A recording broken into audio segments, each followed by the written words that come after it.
Hello guys, mga kapatid, nandito na naman po si Malo de los Santos para magbigay ng reaction po dito sa nangyari po kay Kuya JJ. Kaya ipapanood ko muna sa inyo bago tayo magawa ng reaction or opinion po mga kapatid. Ito po ay si Kuya JJ at si Daddy Frankie na talagang gulat na gulat si Daddy Frankie sa pangyayari sa kanyang baboy. Ito po. Walang dati, bro. Kapatay tayo dyan. Kailan mo ginatay? Namin ni Oliver. Inuulam ninyo ni Oliver? Ay, siya. Para may ulam. Hindi ko alam kung anong totoong nangyari. Sabi ni Kuya JJ, kinatay daw kasi wala silang ulam ni Kuya Oliver. Pero hindi ako maniwala. Baka ibininta na. Kasi ang bilis. Nanay Asing! Nagulat, nakita ni Kuya JC kasi, 3 na lang yung baboy. Napili daw dati lang. Matakas pa. Napilay. So anong ginawa? JJ, ano ba nangyari sa baboy mo? Ha? Halika, tignan ko yung baboy. Ano nangyari? Hindi kung ganyan, Frankie. Ha? Kung baboy yung isa, Oh. kinatay ko. Kinatay mo? Bakit mo kinatay? Walang ulam dati, Frankie. Kapatay tayo dyan. Kailan mo kinatay? Ang dati, Frankie. Kaya tatatlo na naman sila. Kaya nga, yung laki pa naman, no? Ang bilis lumaki. Yun ang pinakamalaki, pero kinatay ko. Yung pinakamalaki kinatay mo, bakit mo kinatay? Ang bilis naman. Walang ulam dati, Frankie. Kaya Hindi nga. kinatay ko yung isa. Wala kaming ulam. Yun ang pinangulam namin. Kailan mo kinatay? Ay, 3 araw na lang. Joke mo na. Alam niyo mo mga kapatid, ito lang po ang opinion ko. Masarap talaga po ang tumulong. Sa nakita ko po dito sa magkapatid kay Ansing at kay Kuya JJ, parang the same lang. Sabi nga nila, mabait si Kuya JJ. Di ba may reaction na ako about Kuya JJ, no? Na sa tingin natin, mabait. Pero tandaan nyo po, sa paningin mo mabait, mas gusto ko na yung kagaya kay Ansing dahil prangka, madaldal. Ano po? Si Kuya JJ naman, mabait tingnan. Pero kapag nagkakainom, doon po nababago ang kaanyuan, di ba? Ng isang tao. Doon mo makikita kung ano talaga ang tunay na ugali ng isang tao. Di ba? Dahil pag nakakainom, lalabas lahat ng mga hindi maganda. Gaya nga dito. Ano ko, ito to, oh. Talaga Sayang. Ang bilis pa naman lumaki. Hindi mo pinalaki ng gusto mo. malalaki na sila pero walang ulam. Kinatay ko yung isa. Totoo nga, seryoso. Talaga. Kinatay o bininta mo? Kinatay ko ito mga Sayang, dapat pinalaki mo muna ng kunti. pang ulam. Kaya mga kapatid, nung wala pang baboy si Kuya JJ, parang gustong-gusto niya rin magkaroon ng baboy dahil nga si Ansi nga, 'di ba? Nagkaroon ng baboy, ibininta hanggang sa nawala na rin. Kaya tayo po ay nagpapasalamat sa mga sponsor na ganun pa man, paulit-ulit nilang tinutulungan. Ano po? Gaya nga kay Kuya JJ, para po sa magiging future o sa kanila, nila Kuya Oliver na magkaroon ng kabuhayan. Ano? At ito nga, si Michelle Japina nagbigay ng baboy. At binigyan uli ng 2 baboy ni Daddy Frankie. Nakakalungkot lang po dahil yung baboy na ibinigay na huli ni Daddy Frankie talagang ang lalaki. Sabi nga dito, inulam nila. So, ang kinatay mo, kasi Ayan. yung unang dumating yung medyo maliit. Kailan ba dumating to? May 1 buwan na ba sila? Wala pa Daddy Frankie, wala pa. May 1 buwan na ba itong mga to? Wala pa. Wala pa? Kasi ang laki ng mga kababayan, biglang laki, oh. Kasi ito yung mga mabibilis talagang lumaki. No? Sayang. Kaya alam niyo po, nung mapanood ko ito kay Daddy Frankie sa kanyang premiere, medyo tumawa na lang ako dahil wala tayong magagawa dahil iyan ay ibinigay na. Pag ibinigay na natin, hindi na natin pwedeng isumbat. Gawin man nila kung ano ang gusto nilang gawin, pero sana pinahalagaan din naman nila, mga kapatid, dahil yung bigay ng mga taong nagmamahal sa kanila, alang-alang kay Kuya Oliver, ay parang baliwala. Baliwala. Pareha sila ng katuwiran ni Ansing. Si Ansing, mahirap mag-alaga, kaya ibininta na. Si Kuya GJ naman, ang katuwiran niya, wala silang ulam ni Oliver, kaya kinatay nila yung pinakamalaki. Dahil alam niyo po, yung huling binigay na 2 baboy ni Daddy Frankie, talagang malalaki. Kaya wala pang 1 buwan, malaki na at kinatay na nga. At walang katuwiran, wala silang ulam ni Kuya Oliver. Diba? Dito po sa sitwasyon na ito, para sa akin, opinion ko to, hindi sila marunong magpahalaga kung ano ang bigay sa inyo. Kasi alam niyo po mga kapatid, pag hindi nyo pinaghirapan at madali nyong nakuha, wala talaga po. Hindi po talaga yung pahalagaan dahil hindi nila naranasan kung paano nila pinaghirapan. Kaya nakuha nila, di ba? Malaking bagay po yun, mga kapatid. 4 na baboy. Inintay niya mapalaki or 3 months.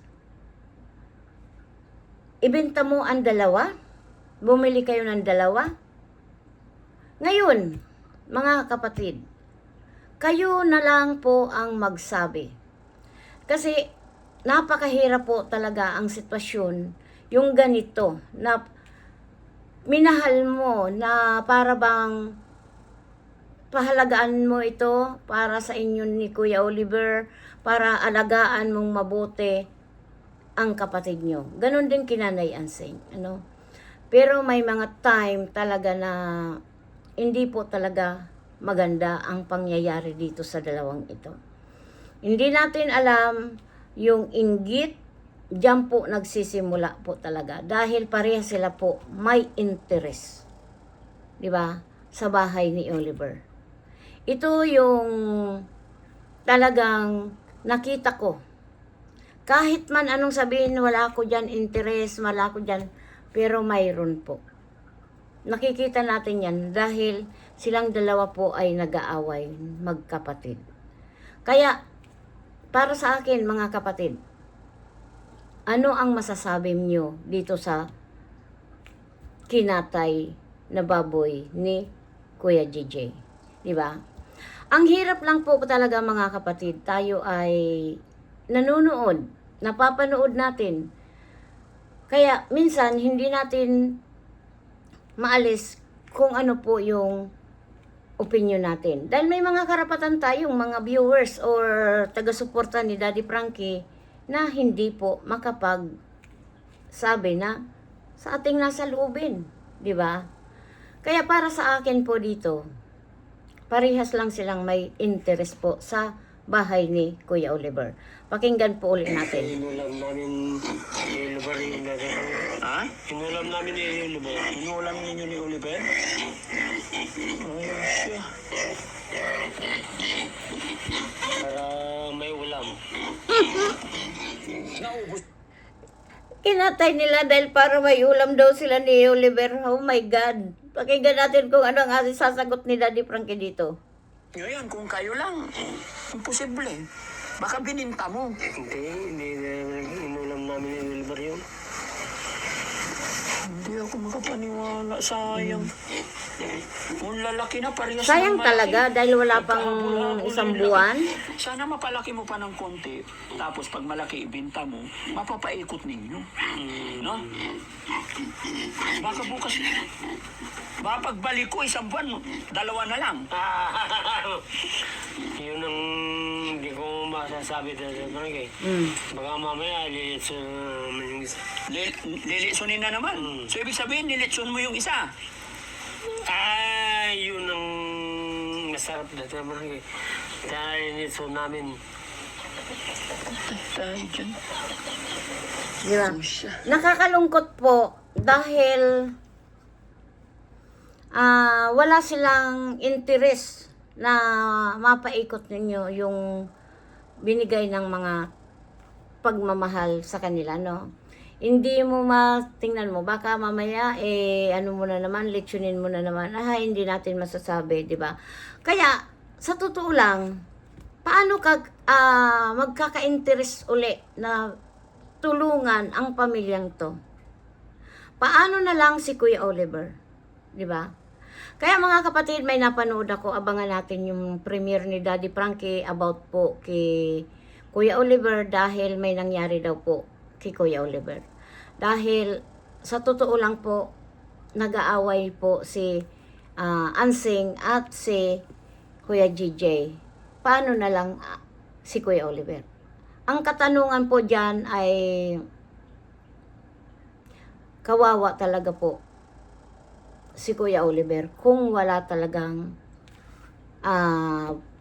yung bang magtulong. Dahil kaya sila nandiyan kay Kuya Oliver dahil po sa sarili nilang interes, no? Dahil noong simula pa lang noon, kung talagang may malasakit sila sa kapatid nila, hindi nila aayaan na nakakulong doon, na walang bihis, walang ligo, nagugutuman ang kanilang kapatid. Doon inayaan na lang nilang mamatay doon kung nasaan si Kuya Oliver before. Kaya ako, maraming papasalamat ko kay Daddy Frankie na lahat ginawa niya para lang kay Kuya Oliver na lumakad, gumaling, at ngayon nga po ay mayroong bahay na napakaganda. Kaya po yun ay sumuporta ang ating mga kababayan para lang kay Kuya Oliver. Pero hindi sila marunong magpahalaga kung anong ibinigay sa kanila. Hanggang dito na lang mga kapatid, at suportahan po natin si Daddy Frankie at sana ligtas sila Daddy Frankie sa pagpunta nila sa ibang lugar. Ayan, intay-intay na lang natin at alam natin nga ay si Daddy Frankie, umalis sila na mayroon po silang pinababahayan. Sana pagbalik ni Daddy Frankie ay laging tagumpay ang kanilang tagtulong po sa ibang lugar. Ano? Ayan, good luck na lang po sa Team Daddy Frankie at sana lagi kayong ligtas sa anumang kapahamakan. Sana suportahan po natin lagi ang Team Daddy Frankie, lalong-lalo na po si Daddy Frankie at Mami Rochelle, Aling Rochelle Vlog. At siyempre naman po, pakiyakap naman po si Malo de los Santos. Dahil po, ang nagsasabi ng katotohanan, laging tayo po ay hindi malinlang. Ano?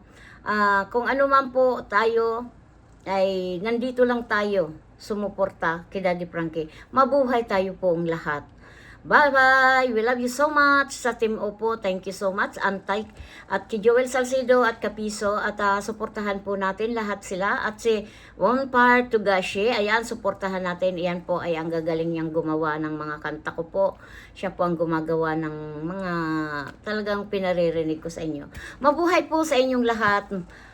Bye-bye! We love you so much mga viewers na patuloy na nagmamahal kay Malo del Santos at kila Daddy Frankie. Thank you so much po. Bye-bye!